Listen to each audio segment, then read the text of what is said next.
तो ओम नमः शिवाय, श्री शिवाय नमस्तुभ्यम, जय श्री महाकाल। जी हाँ भक्तों, क्या आपको भी कोई घर में ऐसा व्यक्ति है जिसका विवाह नहीं हो पा रहा? आप लोग बहुत ज़्यादा परेशान है उसके विवाह को लेके कि आखिरकार हमारे घर का जो व्यक्ति है इसका विवाह क्यों नहीं हो पा रहा।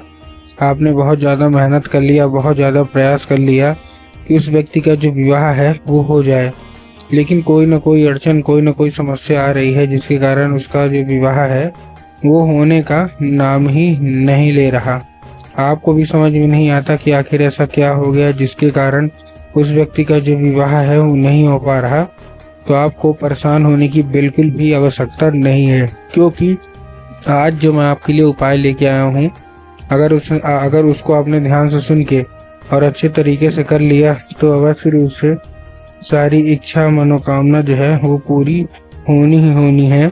और आपका जो कोई भी घर का व्यक्ति है जिसका भी विवाह नहीं हो पा रहा ना, अवश्य रूप से उसका जो विवाह है वो होना ही होना है। क्या करना है, कैसे करना है, पूरा बताने वाला हूँ और अच्छे तरीके से समझाने वाला हूँ। तो बस उपाय ध्यान से सुन के अच्छे से करिएगा जरूर। तो देखिए, जो हमारा सबसे पहला उपाय है, इस उपाय में आपको करना क्या है।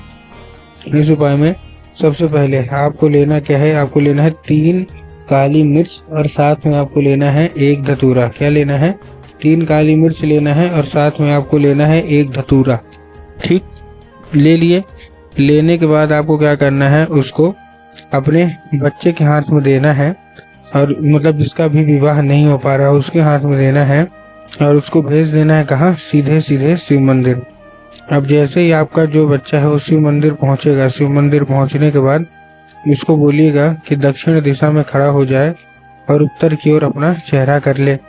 अब देखिए, दक्षिण और उत्तर में ना बहुत सारे लोग कंफ्यूज भी होते हैं कि दक्षिण क्या है, उत्तर क्या है, हमको थोड़ा साफ साफ बताओ। तब गुरुदेव ने साफ साफ बताया है कि आप जिस भी शिव मंदिर जा रहे हैं उस शिव मंदिर का जिधर साइड जलाधारी होगा आपको अपना चेहरा उधर साइड करके खड़े होना है। ठीक ना?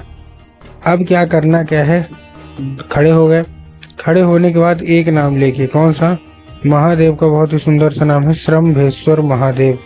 तो आपको करना क्या है, आपको केवल और केवल श्रम्भेश्वर महादेव का नाम लेना है, उन्हीं का स्मरण करना है और भेज देना है कहाँ? सीधे सीधे अपने बच्चे को, मतलब वो चुपचाप अर्पित कर देना है।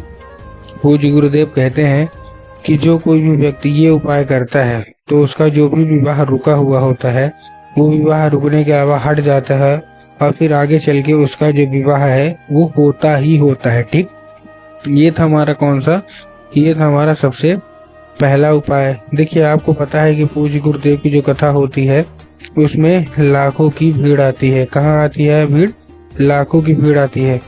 और जब गुरुदेव की कथा में भीड़ आती है तो ज्यादातर जो भक्त होते हैं वो क्या करते हैं, पत्र के द्वारा अपनी इच्छा और अपनी मनोकामना जो होती है वो गुरुदेव तक पहुंचाते हैं। तो अभी गुरुदेव की कथा चल रही थी, आज से 4 से 5 महीना पहले की बात है। गुरुदेव की कथा चल रही थी और गुरुदेव की कथा में लाखों की भीड़ आई। अब जैसे ही गुरुदेव की कथा में लाखों की भीड़ आई तो वहाँ जितने भी लोग थे वो ज्यादातर लोगों ने क्या किया, पत्र के द्वारा अपनी इच्छा मनोकामना जो थी ना वो गुरुदेव तक पहुंचाई।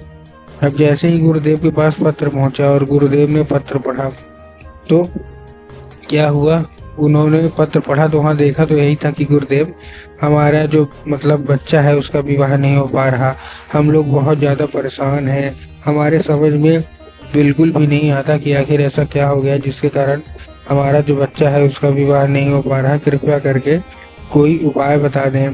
ठीक है ना? हमने क्या कुछ नहीं किया, उसको बहुत ज़्यादा पंडितों को दिखाया, बहुत ज़्यादा कुंडली मिलवाई, हर एक चीज़ कर लिया, लेकिन विवाह होने का नाम ही नहीं ले रहा, कृपया करके कोई उपाय बता दे। अब जैसे ही गुरुदेव ने देखा तभी गुरुदेव ने 2 से 3 उपाय बताया और कहा केवल और केवल ये उपाय कर लेना, तुम्हारे घर का जो कोई भी व्यक्ति सदस्य है उसका विवाह होगा ही होगा। अब जैसे ही गुरुदेव ने उपाय बताया तो लोगों ने जा जाके इस उपाय को घर में करना शुरू कर दिया। अब जैसे ही लोगों ने जा जाके इस उपाय को घर में करना शुरू कर दिया, वही लोग गुरुदेव की कथा में मात्र 1 से 1.5 महीने के बाद वापस आए और फिर से एक बार गुरुदेव को पत्र लिखा। लेकिन ये वाला जो पत्र था ये गुरुदेव को धन्यवाद के रूप में पत्र था कि गुरुदेव धन्य हो, आपका आपके द्वारा बताया गया उपाय हमने किया है हमारी इच्छा मनोकामना पूरी हो गई है। आपका कोटि कोटि धन्यवाद। तो देखिए, जो लोग भी मेरी आवाज़ अभी सुन रहे हैं ना, अगर आपको भी जानना है कि आखिर ऐसा कौन सा उपाय है, तो चलिए हम बताते हैं आपको आज की इस वीडियो के माध्यम से कि आपको करना क्या है। तो पहला उपाय तो मैंने आपको बता दिया, 3 काली मिर्च वाला। अब दूसरा उपाय सुनिए।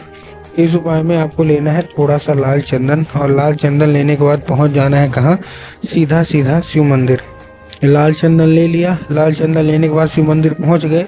अब शिव मंदिर पहुंचने के बाद देखिए, नंदी होते हैं ना, जो नंदी, तो नंदी के एक आगे का जो पैर होता है वो उठा हुआ होता है, राइट साइड वाला, मतलब दाएं साइड वाला पैर देखोगे तो पैर उठा हुआ रहेगा। तो आपको करना क्या है, नंदी के दाएं साइड वाला जो पैर जो उठा हुआ है ना, उसी उठे हुए पैर में आपको क्या करना है, वो लाल चंदन लगाना है और उसको औषधि के रूप में मांगना है कि कृपया करके हमको इसको औषधि के रूप में प्रदान करिए। अब क्या होगा, अब ये औषधि का रूप ले लेगा। अब करना क्या है, 5 मिनट तक आपको खड़े रहना है, फिर उसी पैर में आपको फिर से उंगली टच कराना है और वो उंगली लेके आ जाना है घर।